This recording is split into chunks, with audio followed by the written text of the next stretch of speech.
Guddu cartoon.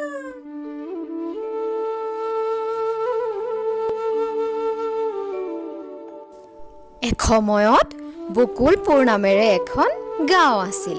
সেই গাঁওখনতে গুড্ডু আৰু আৰ্হি নামৰ দুটা ল'ৰা-ছোৱালীয়ে সিহঁতৰ মাক-দেউতাকৰ সৈতে বাস কৰিছিল।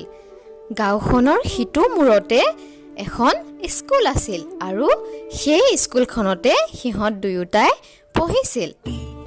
দুয়ো ভাই-ভনী সদায় একেলগে স্কুললৈ গৈছিল। এদিনাখনৰ কথা, দুয়ো স্কুললৈ গৈ থাকোঁতে ৰাস্তাৰ কাষতে এজন অন্ধ মানুহক দেখা পালে। মানুহজনে ৰাস্তাটো পাৰ হ'বলৈ বিচাৰিছিল, কিন্তু গাড়ী মটৰৰ বাবে তেওঁ ৰাস্তাটো পাৰ হ'বলৈ পৰা নাছিল। সেইবাবে মানুহজন ৰাস্তাৰ কাষতে ৰৈ আছিল। সেই কথাটো গুড্ডু আৰু আৰ্হিয়ে দেখা পালে আৰু দুয়ো মানুহজনৰ ওচৰলৈ সহায় কৰিবলৈ গ'ল। গুড্ডুৱে ক'লে, ককা, আহক আমি আপোনাক ৰাস্তাটো পাৰ কৰাই দিওঁ। ককাকে ক'লে, ব'লা বোপাই, মই অথনিৰে পৰা ৰাস্তা পাৰ কৰিবলৈ চেষ্টা কৰি আছিলোঁ। সিহঁতে মানুহজনক ৰাস্তাটো পাৰ কৰাই দিলে আৰু দুয়ো স্কুললৈ বুলি গুচি গ'ল। ইতিমধ্যে শ্ৰেণীকোঠাত বাইদেউ সোমাইছিলে।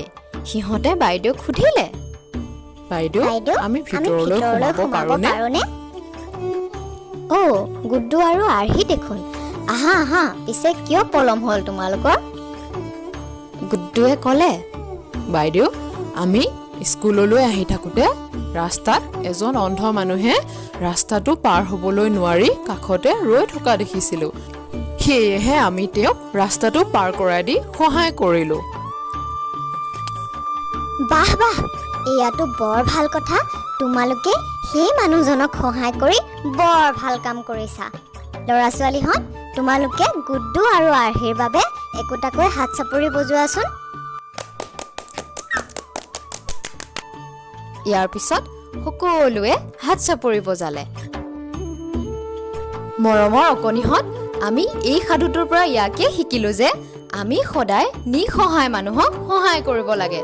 গুড্ডু আৰু আৰ্হিয়ে সেই মানুহজনক সহায় কৰি বৰ ভাল কাম কৰিছে। তোমালোকেও তেনেকুৱা ধৰণৰ মানুহ পালে সহায় কৰিবলৈ চেষ্টা কৰিবা কিন্তু। তেনেহ'লে আজিলৈ ইমানেই অকণিহঁত। পুনৰ এটা ভিডিঅ' তোমালোকৰ মাজলৈ লৈ আহিম, তোমালোকে চাই থাকিবা দেই।